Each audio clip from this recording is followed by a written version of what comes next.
Thank you. I'm Dr. Patel. Today I'm meeting with one of my patients, Bill Garcia.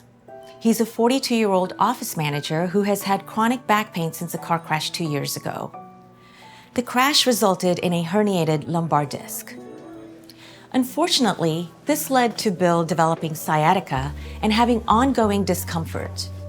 To manage his pain, he takes 15 milligrams of oxycodone twice a day, which equates to 45 morphine milligram equivalents each day.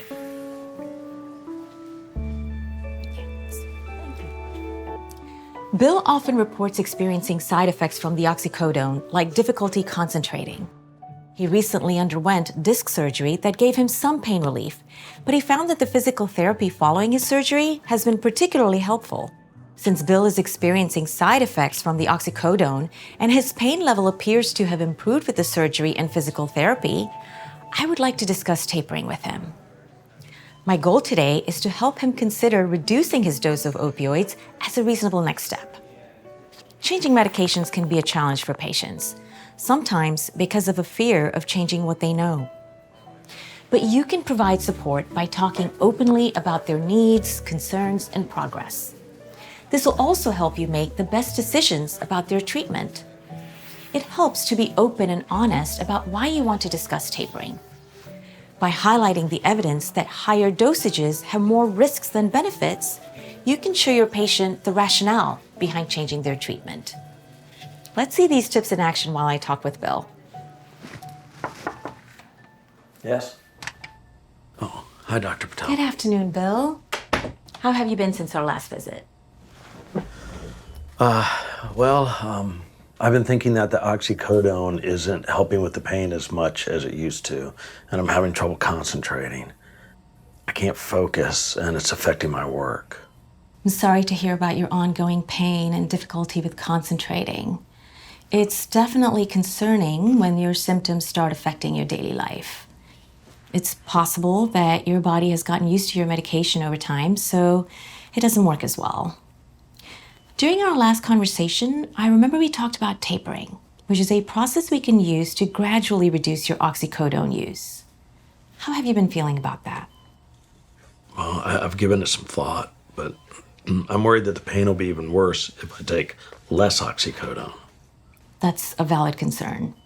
It's important to think about the pros and cons of continuing your current treatment.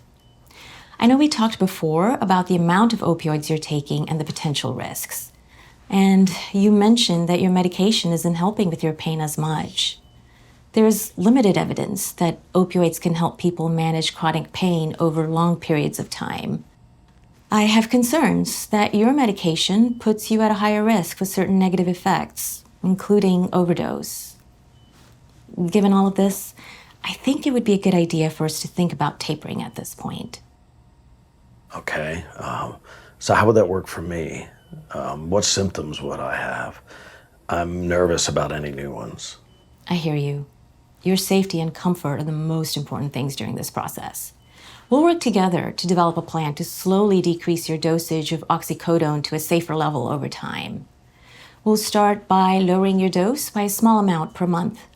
This gradual approach helps your body adjust and makes you less likely to have withdrawal symptoms or increased pain. Some withdrawal symptoms you might experience are muscle aches, stomach problems, dilated pupils, sweating, anxiety, insomnia, tremors, or a fast heart rate. We'll take it as slow as you need so that your body can adjust, which can help prevent, or at the very least, ease withdrawal symptoms. It's important for you to tell me if you have any symptoms so we can make adjustments. I just keep thinking that the pain will be even worse. How likely is it that tapering would cause this? That's completely understandable. It's possible you could feel more pain or discomfort during the tapering process, especially as your body gets used to the lower doses. But we can adjust the pace of tapering based on how you're feeling so we can find the right balance. If we need to pause, we can until you're ready to continue tapering. We'll work together to lower your dose at a pace that feels right for you. I'm here to help support you. What else is on your mind? I really want to make sure I'm prepared. How will I manage my pain while doing this? During the tapering process, we'll focus on other pain management strategies. We'll continue with the physical therapy sessions that you found helpful, and we can explore additional methods like acupuncture and non-opioid medicines to manage your pain. It's about finding a combination of strategies that work together to help manage your pain effectively. Okay. Well, I'm getting more comfortable with the idea of tapering. How long will it take? That's great to hear. As for how long tapering will take, that depends on how your body reacts and how you feel. But we'll talk regularly to discuss your progress and make any adjustments you need. I can coordinate with your orthopedic doctor if needed. And if you need help with the mental or emotional parts of tapering, I can refer you to someone who can help you with that. Do you have any other questions or concerns that you'd like to discuss? I don't think so. I'm still a little scared, but I'm willing to give it a try. I'm here to support you. This is a lot of information, so I'm going to have the nurse give you printouts so that you have all the information about the tapering plan.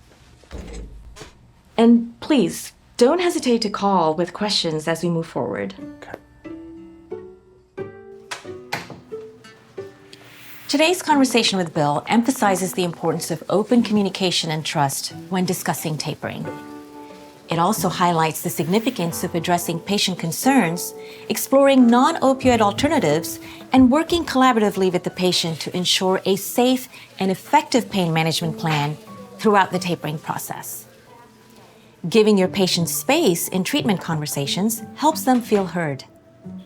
Know that some patients may be hesitant or reluctant to begin tapering. For patients that want detailed information, it may help to tell them the tapering rate you'd like to use. Be sure to address their concerns and worries before you end the conversation.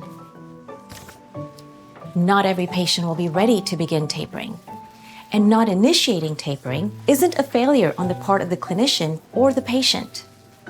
Acknowledge your progress with your patient, even if you're making small steps with them. Maybe they're seriously thinking about tapering, and they'll be ready for it in a future visit.